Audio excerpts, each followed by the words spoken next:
지난 5월 22일 경기도 남양주의 한 야산에서 50대 여성이 개의 목덜미를 물려 사망했습니다. 경찰은 인근에서 입과 털 주변에 피가 묻은 채 배회하는 대형견을 발견했고 근처 공장 CCTV를 통해 해당 개가 피해 여성을 공격하는 것을 확인 후 포획했습니다. 경찰은 견주를 찾기 위해 나섰으나 아직 주인을 찾지 못하고 있습니다. 사고견이 들개무리와 산속을 돌아다니며 생활했다면 포획 직후에 몸에서 진드기가 꽤 많이 나왔어야 정상이지만 보호센터 입소 당시 사고견의 몸에서는 진드기가 거의 발견되지 않았습니다. 그래서 유기견 혹은 탈출한 개라고 추측이 되는데요.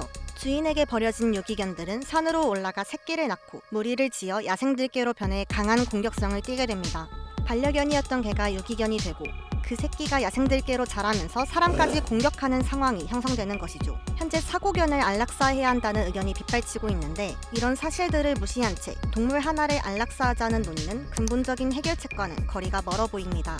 우리는 이 사고를 일으킨 살인견에만 주목하는 것이 아닌 이런 일이 발생하게 된 사회적 원인을 되돌아봐야 하지 않을까요? 유기견이 증가함에 따라 반려견을 버리는 행위를 방지하기 위해 지난 2014년 1월부터 반려동물 등록제가 시행되었습니다. 반려동물 등록제는 태어난 지 3개월 이상인 개, 고양이 등을 지자체에 등록하는 제도로 등록하지 않았다가 적발될 시에는 40만 원 이하의 과태료가 부과됩니다. 그럼에도 여전히 등록을 하지 않는 가구가 많은데요. 2019년의 경우 13만 5,791마리의 유기견이 구조되었습니다. 특히 여름은 유기견들에게 잔인한 계절인데요. 농림축산식품부 집계에 따르면 2016년 8월 전국에서의 유기동물 처리 건수는 월 평균보다 20%가량 많았습니다. 시간이 지나도 상황은 달라지지 않았습니다. 2019년 겨울철에 비해 여름철에 유기견 수가 급증한 것을 확인할 수 있습니다. 여름 휴가철 장기간 집을 비워야 할 때 반려동물을 맡길 곳이 마땅치 않거나 비용이 부담스럽다는 이유로 내다버리는 경우가 많기 때문입니다. 이러한 문제를 해결하기 위해 더욱 강력한 제도가 필요하다는 의견이 대두되고 있는데요. 현재 반려인의 연락처 정보 등이 들어있는 인식표를 반려동물에 달아주는 반려동물 등록제도의 등록 방법으로는 내장형 전자칩 삽입, 외장형 전자태그 부착, 시, 군, 구청에서 발급해주는 등록 인식표가 있습니다. 외장형 전자태그나 인식표 같은 경우는 반려동물을 잃어버렸을 때 외장형 장치나 등록 인식표가 분실 파손된 상태라면 동물과 재회할 수 있는 확률이 크게 낮아집니다. 하지만 분실 위험이 없는 내장형 전자칩 삽입 방식은 전자칩 삽입 시 세균 감염의 위험, 전자칩이 몸속에서 돌아다닐 가능성 등의 이유로 꺼리는 인식이 많습니다. 이는 오해일 뿐 전자칩은 반드시 멸균된 상태로만 몸속에 삽입되며 전자칩으로 인해 이상 반응이 오는 경우는 약 0.015%로 극히 드문 것으로 알려졌습니다.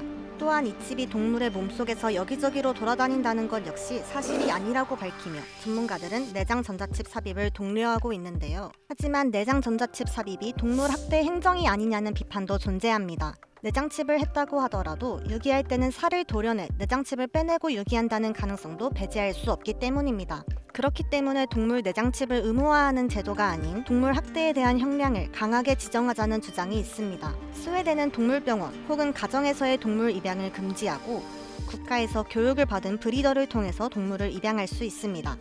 독일은 1972년 동물보호법 1조 1항에 동물과 인간은 이 세상의 동등한 창조물이다 라고 규정했습니다. 즉 동물보호를 국가의 책무로 규정한 것입니다.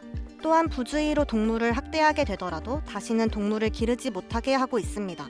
우리나라 역시 동물에 대한 폭력을 멈추고 가족처럼 아끼는 동물을 잃어버리는 일이 없도록 개인적으로 노력하고 국가에서도 강력하게 법으로 제재하는 등 지금과는 다른 해결책이 필요하지 않을까요?